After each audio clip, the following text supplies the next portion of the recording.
Hi, my name is Emily, and in this video, we'll be talking about two types of collections called stacks and queues. I've asked my twin sister Ashley here to help and learn these concepts with you.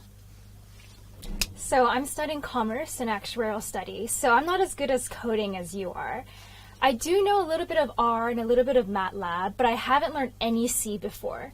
So I believe that if I can learn and teach these concepts to you, then you will definitely be able to understand them. All right, so let's get started.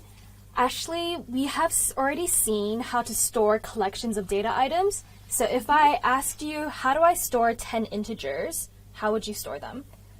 Well, we could use 10 integer variables, but I think a more efficient way would be to use an array, right? Since they're all of the same data structure. Yep, that's right. Arrays store integers right next to each other. So what if I change the problem a bit and I said I have 10 integers, but I also want to associate them with a character? Well, now we have two different data types, right? We have a character and an integer. So we could do this using a struct. Is that right? Yep, that's right. And we use structs because we have two different types of data types.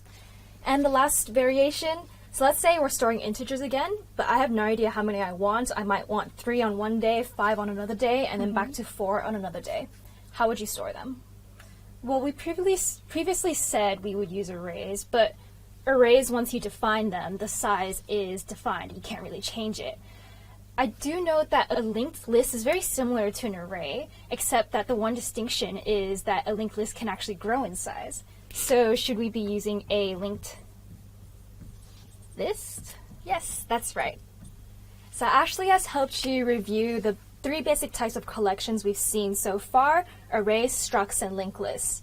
All 3 collections are good at storing data items, and we can access any of the data items that we want. So if you have an array, we can access the first item, the third item, the fourth item, and the same with structs and linked lists. So now let me ask you this question. What if we have a collection of data items, and just by the nature of the problem, we always access the collection in a specific order?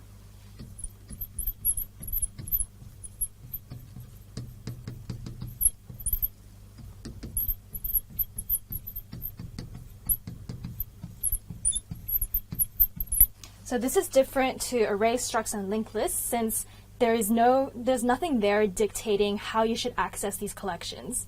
However, now think about what if the way we access these collections are restricted.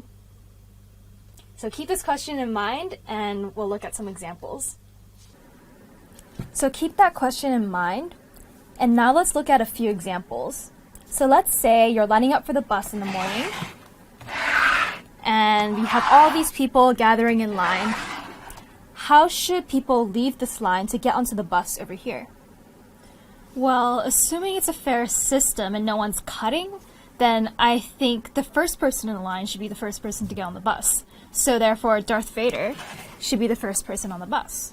Yep, that's right. And just to break that down a little bit, we had Darth Vader as the first person to enter the line, and he's also the first person to leave the line. So that type of ordering is called first in, first out, or FIFO for short. And as you may deduce, this queue of people models a queue in computer science, as we discussed previously. So queues are FIFO. Now another example, let's say we have a text editor, and the text editor lets you type in some phrases or words, and it builds up a long string of what you typed up from there. And you also have an operation to undo the last thing you typed. So what you're saying is, if I wanted to type in hi, the program would show hi, like so. And if I wanted to type in my name is Ashley, then the program would show hi, my name is Ashley. Yep, that's exactly right. And then I could add something, so I can add, or is it Emily? And now the program will show, hi, my name is Ashley, or is it Emily? But maybe we don't really want to confuse people that much, so let me just undo the last thing I typed, so I can take this off, and now the computer will show, hi, my name is Ashley. So as you might see from this stack of books, this represents a stack. Can you help me deduce what the insertion and removal order is for stacks? Well, what we did was we took the last thing that we put in, out. So that's last in, first out. That's exactly right. And the short name is LIFO. So if you ever get confused about FIFO queues and LIFO stacks, just think about these models. Queues are just like real life queues. The first person in should be the first person out. If everything's fair, no one's cutting. And with stacks, it's like a stack of plates or a stack of books. If you have something at the top of the stack, and you remove it, that's fine. The stack still stays there. However, if you try and remove something from anywhere else in the stack, it will cause the entire thing to tumble and fall. So just remember that image in your brain, and then you know that, okay, for stacks, I take things off the top. And now some terminology as well. For queues, we say that when we want to add something to the queue, we enqueue to the back of the queue. And when we remove something, we dequeue from the front of the queue. So enqueue, dequeue. With stacks, when we add something, we say we push it onto the top of the queue, onto the top of the stack. So stacks push onto the top. And on the other hand, to remove something, we say we pop the top item off of the stack. Yep, so that's how it is. So remember, stacks, push and pop, queues, enqueue, dequeue. And now let's do some pattern recognition just to make sure you understand what we're talking about.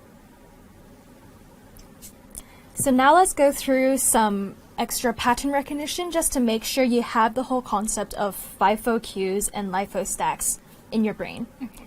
So let's say you're in a web browser, you're browsing some web pages, and you're storing them in your history. And remember, in a web browser, you also have a back button that lets you visit the last page that you visited. So how would you store this information in either a queue or a stack? So in this situation, the websites are our items, and we want to be able to access the last website that we visited. So that would be similar to popping off the last website that we visited, and that website that we visited would be pushing it onto the stack. So when we visit it, we push it onto the stack. When we press the back button, we pop it off. So I'm pretty sure that means we're using a LIFO stack. That's really good. So now another example. Let's pretend you're in the library trying to print out your assignment 5 minutes before the lecture it is due in. So you print over Wi-Fi because the library has Wi-Fi printing, and then you get to the printer, but then you see that the rest of your lecturer is also there trying to print out their assignment over Wi-Fi. So now this printer has all of these jobs to print out. How should the printer software decide which job to print first? Well, since the software is getting a lot of jobs, I think as the jobs are coming in, then they should be enqueued to the back of the print queue. And then once the printer is ready to print something else, that the first job in the print queue should be dequeued from the print queue, like so. So this is a queue, we have enqueue, dequeue, so therefore it's a FIFO queue. That's right. So now for a more complicated example. So in usual notation, when we evaluate 1 plus 2, we write this, and this is called infix notation, since the operator is fixed inside the two operands. However, there is another type of notation called postfix.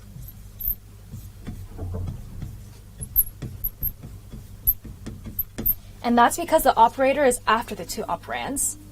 So knowing this, how would you store the data values as you read this from left to right in postfix notation so you can easily evaluate this expression?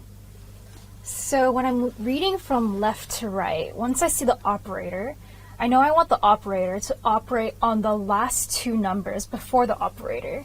So when I think last two, I'm thinking a stack. Yep, that's exactly right. So a more complicated example would be something like 25 plus 3 times 7.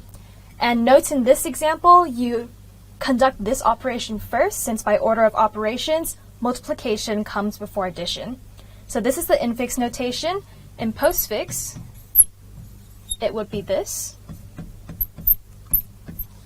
So can you use our model of stacks to help model how you would store this string in your stack and conduct these operations in a very efficient way? Yes, I think I can. That's correct. So Ashley, can you walk through this more complicated example using our model? Yes, I can. So to recap, we have the infix notation here, and from the infix notation in the order of operations, we know that 3 times 7 goes first. Now, when working in postfix notation, we read from left to right, and as we read, we add things or push them onto our stack. So we see we first have a 25, and we push that onto our stack. We now have the number 3, and we push that onto our stack. We have the number 7, and again, push that onto our stack. Now we have encountered an operator, not a number, a multiplication sign. So what we do when we see this is we take the operator and we pop off the last 2 objects in our stack. We conduct the operation on the 2 numbers, 3 times 7, and we result in 21. We push the result back onto the stack, and there we go. Then we continue reading our postfix notation from left to right and see that we now encounter another operator, a plus sign. So again, we take the operator, we pop off the last 2 objects in our stack, we conduct the operation on the numbers, so we have 25 plus 21, and we take the result, 46, and we push that back onto our stack. Now we check our postfix notation, our character string here, and we see that we're actually out of characters. We've completed the string. So therefore, we pop off 46 from our stack, and this is our result. That's great. So I hope you now have a good idea of how postfix operations work and how to use stacks to implement a postfix calculator. So Ashley, now to prove to everyone that you have learned these concepts, can you give us a summary of what we've learned in this video? Yes, I can. So there are 2 types of collections for organizing data. There are queues and there are stacks. Queues are organized in a first in, first out manner. So if you want to add something to a queue, we enqueue from the back. And if you want to remove something from a queue, we dequeue from the front. First in, first out. Stacks, on the other hand, are organized in a last in, first out manner, otherwise known as LIFO. So if we want to add something to a stack, we push it onto the stack. If we want to remove something from a stack, we pop it off the top of the stack. And note that we are popping off the last object in the stack, otherwise the stack would fall and collapse. So stacks are therefore organized in a last in, first out manner. Yep, that's right. And do you have any tips for our viewers for how to approach all the applications I threw at you? Yes, so what I found really useful was that the key to differentiating between whether or not you need a queue or a stack is to think about the order in which you need to access your data. So with queues, you want first in, first out. And with stacks, you want last in, first out. Yep, that's all good. So thank you for watching this video. I hope you now have a good high-level understanding of stacks and queues. If you want to learn about how to implement the interface functions and how to write the interface functions, please watch my next video. Otherwise, thank you for watching. Thank you.